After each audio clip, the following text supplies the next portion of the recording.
예, 안녕하십니까. 수학원에서 수학을 담당하고 있는 신정식 선생님이라고 하고요. 저희가 중간고사가 이제 끝난 지 얼마 안 되고 나서 또 바로 이제 기말고사가 지금 넘어가고 있는 이 시점에서 저희가 중간고사가 어떤 식으로 출제가 됐는지, 그래서 그거에 맞춰서 기말고사, 얼마 남지 않은 기말고사는 어떻게 대처를 하는 게 좋을지, 이제 그거에 대해서 이제 저희가 좀 분석하는 시간을 가져보도록 하고요. 오늘은 이제 부계고등학교 시험지를 가지고 좀 얘기를 좀 해보도록 하겠습니다.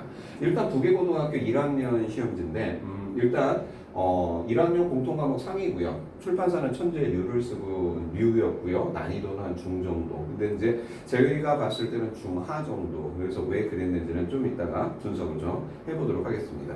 일단 첫 번째로 출제 경향은 교과서 직접 연계가 상당히 많았습니다. 이따가 제가 이제 문항을 다 좀 보여드릴 텐데 교과서 직접 연계가 상당히 많았고, 또 하나가 수능 기출 문제들을 숫자나 변형 형태인데 이번에는 좀 특이하게 2016학년도 6월 모평 문제를 조금 바꾼 문제인데 난이도가 그렇게 높은 문제는 아니었고 교과서에 유사한 문제가 있었던 형태를 그대로 이제 좀 출제를 변형을 좀 시키셨고요. 그러다 보니까 교과서 직접 연계도 많았고 좀 난이도가 좀 쉬웠기 때문에 평균 점수는 조금 높을 것 같다라고 예상을 좀 해봅니다.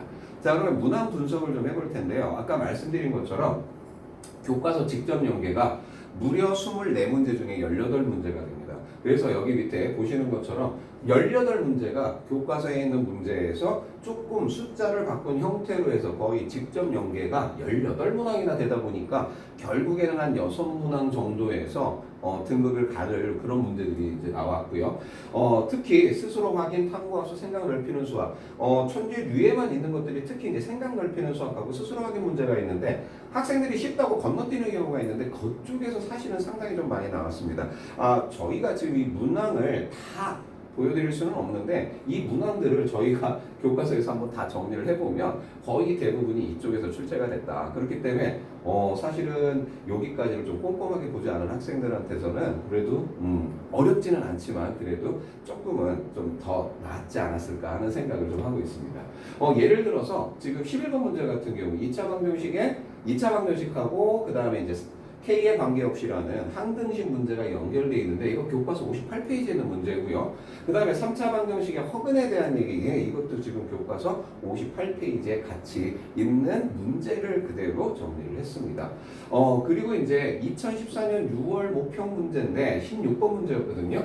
AC를 움직일 때 PA, PB의 최소값을 구하십시오 라고 얘기를 한 상태에서 P점의 값을 저희가 미지수로 놓고 이제 그 길이의 값을 얘기하는 건데 이 문제 같은 경우는 교과서에서도 충분히 다루고 있는 문제고 학생들이 많이 다뤄봤을 문제가 됩니다. 그래서 이거는 특히 뭐 이렇게 막 어렵다라기보다는 조금 6월 모평이지만 좀 쉽게 출제가 되지 않았을까. 그리고 이제 좀 통합형 문제가 이제 학생들이 아까 전에 말씀드린 것처럼 24문항 중에 18문항이 교과서 직접 연계고 나머지 6문항 정도인데 통합형 문제는 8번, 12번, 24번 문항이 돼 있어요. 저희가 이제 보통 통합형 문제다라고 하는 거는 한 가지의 개념이 아니라 그 개념을 바탕으로 다른 개념이 연결시켜져 있는 그런 것들을 얘기를 하거든요. 지금 여기에서 보시면 2차 방정식의 근과 계수와의 관계를 얘기하고 있어요. 근데 그 근과 계수와의 관계를 가지고 다시 시계값을 변형시키는 형태로 나와 있는 문제가 됐습니다. 그래서 요 12번 문제 같은 경우가 조금은 학생들이 조금은 어렵게 접근하지 않았을까. 자, 그러면 결국에는 우리가 생각을 해야 될 건, 자, 그렇다면 기말고사는 우리가 어떻게 준비를 해야 되냐? 첫 번째는요, 교과서 문제를 완벽하게 숙지할 수 있도록 연습이 돼야 될 겁니다. 왜냐면 아까 보신 것처럼 24문항 중에 18문항이나 교과서 문제가 나오고 있기 때문에 교과서 문제들을 완벽하게 숙지해서 정리할 수 있으셔야 될 것 같고요. 그 다음에 통합형 문제풀이는 아까 말씀드린 것처럼 교과서 단순 문제가 아니고 한 가지의 개념 문제가 아닙니다. 그렇기 때문에 고난이도 문제를 조금은 다뤄보셔야 될 것 같습니다. 이유는요, 여기서 얘기 말씀드릴게요. 기말고사고 평균 점수가 중간고사 때는 조금 상당히 높을 거라고 저희가 보고 있기 때문에 변별력 있는 문제가 기말고사 때는 출제가 될 거예요. 그리고 물론 2014년 6월 모평 문제가 나왔지만 언제든지 수능 기출문제까지도 다룰 수가 있다라는 거를 반드시 명심을 하시고, 그래서 이 두 가지를 합쳐서 통합형 고난이도 문제까지를 소화를 해 주셔야지만 되고요. 그 고난이도 문제는요, 풀고 해석하는 방식을 여러분들이 잘 갖추셔야 돼요. 그러기 위해서는 첫 번째는 개념. 그 개념을 바탕으로 해서 내가 이거를 어떤 식으로 정리 해석할 수 있는지 거기까지를 여러분들이 고민하고 준비를 하셔야 될 겁니다. 그래야 기말고사 때 조금은 난이도가 높아질 것 같죠? 이랬을 때 저희가 조금 학생들 여러분들이 접근하기가 조금 수월하실 겁니다. 그래서 1학년 시험지 같은 경우도 이렇게 많이 어렵거나 좀 그런 문제는 아니었고, 교과서 문제와 고난이도 해석 문제를 조금은 많이 다뤄보신 학생들한테는 되게 평이한 시험이 아니었을까 이렇게 예상을 합니다. 네, 그러면 이번에는 2학년 시험지를 좀 말씀을 좀 드리도록 할게요. 2학년 시험 이제 수학 1이고요. 마찬가지 2학년도 천재류를 사용을 하고요. 지수로그하고 삼각함수 활용에 대한 문제까지가 나왔고, 난이도는 똑같이 중하 정도로 좀 보고 있어요. 부계고학교의 가장 큰 특징인 것 같아요. 제가 이제 출제 경향에 대해서 말씀을 드리는데, 교과서 연계, 직접 연계가 1학년 시험지나 2학년 시험지랑 동일하게 좀 많았다. 이거는 여러분들이 꼭 부계고 학생들은 이제 숙지를 좀 하셔야 될 거예요. 그 다음 시험 문제가 교과서 문제로 이게 같은 말인데, 시험 문제가 교과서 문제로 그대로 구성이 돼 있어요. 그러니까 어떤 문제들 같은 경우는 숫자도 안 바꾼 상태에서 그대로 나온 문제가 있습니다.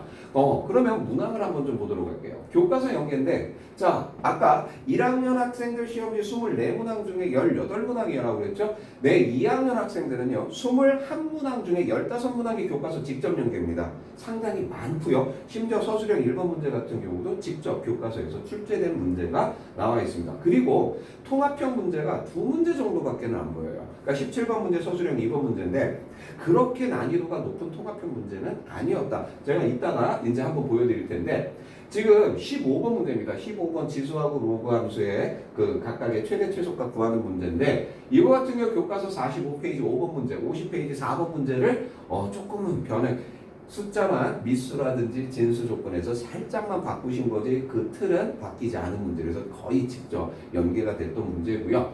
심지어 이거 학생들이 되게 싫어하는 문제였죠. 서술형 1번. 일정한 비율로 감소합니다라고 했을 때 이제 그 일정한 비율을 우리가 R%라고 해서 증가한다. 그럼 1 플러스 R의 n승. 감소한다. 1 마이너스 R의 n승. 이제 그 문제인데, 이거 교과서 38페이지 예제 2번에 있는 문제입니다, 여러분들. 자, 그렇기 때문에 교과서 직접 연계가 1학년이나 2학년이랑 똑같이 많았다. 그리고 거의 완벽하게 그냥 그대로 출제를 좀 잘 하셨습니다. 그리고 이제 통합형 문제, 아까 말씀드린 게 이제 서술형 2번 문제인데, 문제 주어진 조건은요, 지금 2차 방정식이죠. 2차 방정식에 개수의 값에 뭐가 들어가 있다? 삼각 B가 들어가 있는 상태고요. 여기에 근의 차가 2보다 작다. 이제 보통 이제 우리가 근의 차 하게 되면 일단은 근과 계수의 관계를 사용을 해야 될 것이고, 그 다음에 이제 이게 서술형 문제이기 때문에 여러분들이 알고 계신 두 근의 차는 절대값 A분의 루트 D다. 이거를 쓰시면 안 되죠. 이거 맞춰서 써주셔야 되고, 그러면 두 근의 차가 삼각비로 나오고, 그 삼각비가 그대로 다시 삼각 부등식으로 연결이 되는 문제. 그래서 2차 함수하고 2차 방정식과 삼각함수 부등식이 연결되어 있는 통합형 문제로 서술형 2번 문제고, 이게 조금은 난이도가 좀 있지 않았을까라는 생각을 좀 해보도록 합니다. 예, 학습 전략에 대해서 그럼 이제 말씀을 좀 드릴 텐데요. 1학년하고 똑같습니다. 1학년 문제 24문항 18문항, 2학년 문제 21문항 15문항. 예, 교과서 그대로 직접 연계가 됐다. 그러니까 쉽게 말하면 2학년 문제들 같은 경우는 한 6문제 정도 맞추신 것 같죠? 그렇죠? 2학년 학생들도 6문제, 1학년 학생들도 6문제 정도가 통합형 문제로 나왔다. 그래서 통합형 문제 해서 고난이도 문제 해석할 수 있으셔야 되고요. 마찬가지예요. 1학년하고 마찬가지로 2학년 학생들도 기말고사 때는 이제 분명히 이제 변별력 있는 문제를 가지고 이제 등급을 조금 구분을 해야 되기 때문에 선생님들이 조금은 난이도가 높아질 수 있을 거예요. 특히 통합형 문제가 아까 보신 것처럼 2학년 학생들은 한 2문제 정도로 저희가 보고 있고, 그 다음에 1학년 학생들은 한 3문제 정도 보고 있거든요.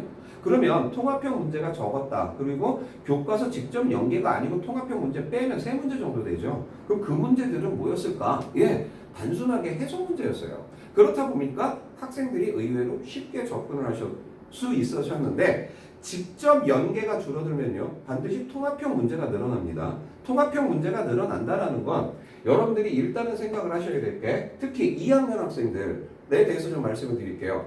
2학년 학생들 같은 경우에 이제 삼각함수 활용 부분 뒤에 이제 사인 법칙, 코사인 법칙 나오고요. 그 다음에 수열 얘기 나오고요. 뒤에 기납법 얘기 나오고요. 기납도정이 나와요. 이 부분에서 여러분들이 상당히 어렵게 나올 수가 있어요. 왜냐하면 지금 고등학교 3학년 학생들 모의고사라든지 6월 모평 수능에서 문과 학생들이 가장 난이도 있게 나올 수 있는 문제가 어느 파트냐면요. 실제로 수열 부분에서 조금 어렵게 나와요. 그리고 또 어느 파트다? 예, 당연히 여러분들이 싫어하는 도형 문제에서 어렵게 출제가 될 수가 있습니다. 그래서 그거를 감안하셔서 이번 기말고사 때에는 변별력 있게 좀 문제가 분명히 출제가 되기 때문에 그 통합형 문제를 다루시는 건데 조금 더 집중을 하셔야 될 거고요. 통합형 문제를 다룬다라고 하니까 막 문제를 많이 풀어보면 되냐? 통합형 문제는 문제를 많이 푼다고 되는 게 아니고요. 기본 개념과 해석하는 그 능력과 그 과정을 굉장히 많이 연습을 하셔야 돼요. 그 연습을 통해서 통합형 문제, 해석 문제를 해결할 수 있을 것 같습니다. 자, 이렇게 해서 저희가 이번 시간에 부계고등학교 1학년, 2학년 학교 그 시험지에 대해서 분석을 해봤고요. 전체적으로 1학년 학생, 2학년 학생들 부계고는 교과서 문제가 직접 연계가 많았다. 그렇기 때문에 교과서 완벽하게 숙지를 하고 가자. 그 다음에 스스로 학습, 탐구 학습, 그림 그려놓고 밑에 뭐 문제 푸는 거 있다라고 해서 무시하지 마시고요. 그 부분까지 다 꼼꼼하게 살펴주시고 기말고사 얼마 남지 않은 시점에서 여러분들 남은 기간 동안에 교과서는 이미 다 소화를 하셨을 것 같고 그 밖에 이제 변별력 있게 나올 통합형 문제들에 대해서 여러분들이 조금 대비하고 준비하시면 기말고사 때 반드시 좋은 성적을 나오실 수 있을 겁니다. 그리고 이제 기말고사 끝나고 나서요. 똑같이 기말고사도 저희가 시험지를 가지고 분석할 수 있는 시간을 맞이를 할 거고요. 그때 이제 중간고사, 기말고사를 좀 같이 비교하도록 해보도록 하겠습니다. 네, 오늘 여기까지 마치도록 하겠습니다. 감사합니다.